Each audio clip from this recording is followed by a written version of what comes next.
পিতা পুত্র পবিত্রাত্মার নামে আমেন। একজন মানুষের মুহূর্ত হাজার হাজার টুইটার, ইনস্টাগ্রাম অনুসারী বা ফেসবুক বন্ধু থাকার মধ্যে নয়, বরং তা প্রকাশ পায় মনের পবিত্রতায়, হৃদয়ের উদারতায়, কথার সত্যতায়, কাজের বিশ্বস্ততায় এবং বিশেষ করে জীবনের পবিত্রতায়, যা মানুষকে আমাদের কাছে টানে এবং আমাদের ঈশ্বরের দিকে নিয়ে যায়।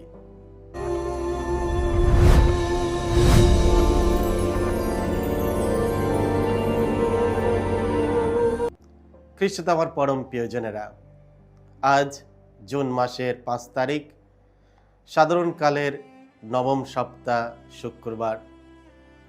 আর আজকে ডেলি মান্না ঈশ্বরের বাণী প্রতিদিন নেওয়া হয়েছে সাধু মার্ক রচিত মঙ্গল সমাচার থেকে 12 অধ্যায় 35 থেকে 37 পদ।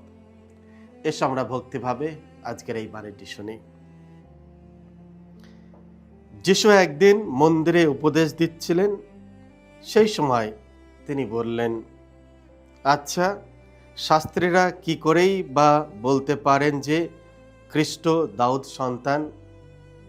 দাউদ নিজেই তো পবিত্র আত্মার প্রেরণায় বলে গেছেন, প্রভু আমার প্রভুকে বললেন, এসো আমার ডান পাশেই বসো তুমি, তোমার শত্রুদের যতক্ষণ না আনি আমি তোমার পদতলে। দেখা যাচ্ছে দাউদ নিজে খ্রিস্টকে প্রভুই বলেছেন। তাহলে প্রশ্ন হলো, খ্রিস্ট কি করেই বা দাউদের সন্তান হতে পারেন? বহু লোক সেখানে ছিল, তারা আনন্দের সঙ্গেই যিশুর কথা শুনছিল। এই হলো প্রভু যিশুর মঙ্গল সমাচার। প্রভু যিশু তোমার মহিমা প্রচারিত হোক।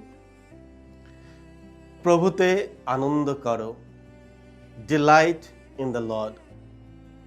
খ্রিস্টতে আমার পরম প্রিয়জনেরা, আজকের পবিত্র মঙ্গল সমাচারের শেষ বাক্যটি যিশুর ব্যক্তিত্ব সম্পর্কে এক গভীর সত্য প্রকাশ করে। বহু লোক আনন্দের সঙ্গে তার কথা শুনছিল। কেন মানুষ যিশুর কথা এত আনন্দ ও আগ্রহ নিয়ে শুনত?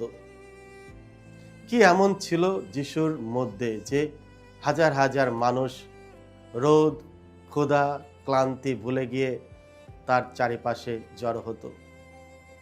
শুধু তার অলৌকিক কাজের জন্য নয়, শুধু তার জ্ঞানের জন্যও নয়, মানুষ যিশুর প্রতি আকৃষ্ট হতো কারণ তার কথা মানুষের হৃদয় স্পর্শ করত।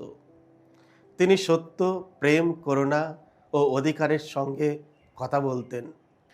একজন মানুষের মুহূর্ত হাজার হাজার টুইটার, ইনস্টাগ্রাম অনুসারী বা ফেসবুক বন্ধু থাকার মধ্যে নয়, বরং তা প্রকাশ পায় মানুষ মনের পবিত্রতায়, হৃদয়ের উদারতায়, কথার সত্যতায়, কাজের বিশ্বস্ততায় এবং বিশেষ করে জীবনের পবিত্রতায়, যা মানুষকে আমাদের কাছে টানে এবং আমাদের ঈশ্বরের দিকে নিয়ে যায়। যিশুর বাক্য জীবন দিত।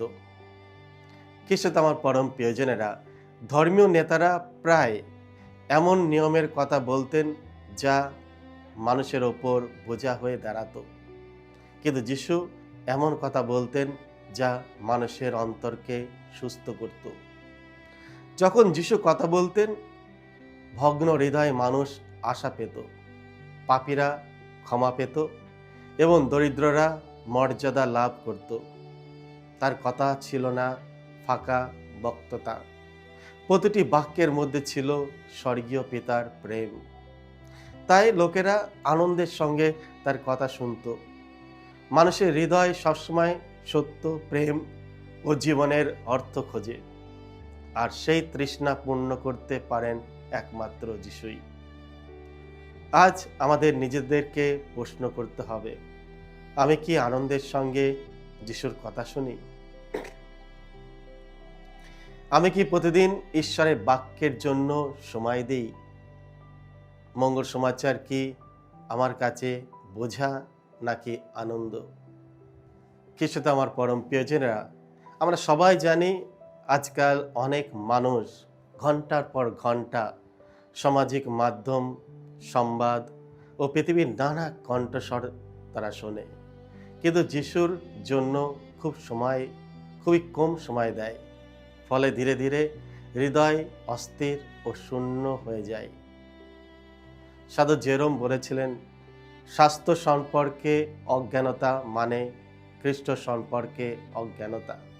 অর্থাৎ যারা বাইবেল জানে না তারা যিশুকেও জানে না। যিশু করুণার সঙ্গে কথা বলতেন। মানুষ যিশুর উপস্থিতিতে নিজেকে গ্রহণযোগ্য মনে করত। পাপীরা তাকে ভয় পেত না। শিশুরা তার কাছে দৌড়ে আসত, রোগীরা তাকে ডাকত, গরিবরা তাকে অনুসরণ করত। কেন? কারণ যিশু কখনো কাউকে তুচ্ছ করেননি। তার বাক্য ছিল দৃঢ়, কিন্তু করুণায় পরিপূর্ণ। এমনকি যখন তিনি মানুষকে সংশোধন করতেন, তখনও তা করতেন প্রেমের সঙ্গে। আজ আমাদের পৃথিবীতে যিশুর মতো কথা বলা মানুষের খুব প্রয়োজন। উৎসাহের সঙ্গে কথা বলা, আরোগ্যের সঙ্গে কথা বলা, বিভেদের বদলে শান্তির কথা বলা। অনেক সময় আমাদের কথায় অন্যকে আঘাত দেয়। কঠোর সমালোচনা, পরনিন্দা, রাগ, নেতিবাচক কথা। খ্রিস্টের একজন সত্যিকারের শিষ্যের কথা হওয়া উচিত জীবনদায়ী। আজ নিজেকে জিজ্ঞাসা করুন, মানুষ যখন আমার কথা শোনে তখন তারা কি শান্তি পায় না কষ্ট পায়? লোকেরা যিশুর কথা শুনছিল। আজকের মঙ্গল সমাচারে শুধু বলা হয়নি যে তারা তার চারিপাশে জড়ো হয়েছিল, বরং বলা হয়েছে তারা তার কথা শুনছিল। শোনা মানে হৃদয় খুলে দেওয়া। অনেক মানুষ কানে শোনে কিন্তু হৃদয়ে গ্রহণ করে না। আজও যিশুর কথা বলছেন আমাদের প্রত্যেকের সঙ্গে। কিভাবে? পবিত্র শাস্ত্রের মাধ্যমে, প্রার্থনার মাধ্যমে, মণ্ডলীর মাধ্যমে, দরিদ্রদের মাধ্যমে, জীবনের নানা ঘটনার মাধ্যমে। কিন্তু আমরা কি সত্যিই তার কথা শুনছি? প্রায় আমাদের হৃদয় চিন্তা, বিভ্রান্তি, অহংকার ও পাপের শব্দে ভরে থাকে। যিশুর কথা আনন্দের সঙ্গে শুনতে হলে আমাদের নীরবতা ও নম্রতা প্রয়োজন। খ্রিস্টের সঙ্গে সাক্ষাৎ থেকেই সত্যিকারের আনন্দ আসে। প্রকৃত আনন্দ সম্পদে নয়, যিশুর উপস্থিতিতে পাওয়া যায়। সেই জনতা এক অসাধারণ অভিজ্ঞতা লাভ করেছিল। তারা জীবন্ত ঈশ্বরের সাক্ষাৎ পেয়েছিল। সেই একই যিশু আজও উপস্থিত আছেন পবিত্র ইউকারিস্টে, তার বাক্যে, প্রার্থনায় এবং আমাদের প্রতিবেশীদের মধ্যে। যখনই আমরা আন্তরিকভাবে তার কাছে আসি, আমাদের হৃদয় গভীর আনন্দে ভরে ওঠে। আর তার জন্য সাধু আগস্টিন একদিন বলেছিলেন, হে প্রভু, তোমার মধ্যে বিশ্রাম না পাওয়া পর্যন্ত আমাদের হৃদয় অস্থির থাকে। হ্যাঁ, যিশুর হৃদয়ে আমাদের স্থান নিতে হবে। খ্রিস্ট আমার পরম প্রিয়জনেরা, আজকের পবিত্র মঙ্গল সমাচারে আমাদের সেই বৃহৎ জনতার অংশ হতে আহ্বান জানান। আসুন আমরা শুধু কর্তব্যবোধ থেকে নয়, আনন্দের সঙ্গে যিশুর কথা শুনি। আমাদের জীবন এমনভাবে গড়ে উঠুক যেখানে প্রার্থনা আনন্দ দেয়, ঈশ্বরের বাক্য আমাদের শক্তি দেয়, পবিত্র ইউকারিস্ট যা আমাদের দেহের তৃপ্তি ও পুষ্টি দেয়, এবং ঈশ্বরের ইচ্ছা পূরণে যা আমাদের সুখ ও শান্তি নিয়ে আসে। আর পরিশেষে আমাদের কথা ও জীবনও যেন অন্যদের যিশুর আরও কাছে নিয়ে আসে। খ্রিস্ট আমার পরম প্রিয়জনেরা, এসো আমরা আনন্দের সঙ্গে যিশুর কথা শোনার চেষ্টা করি।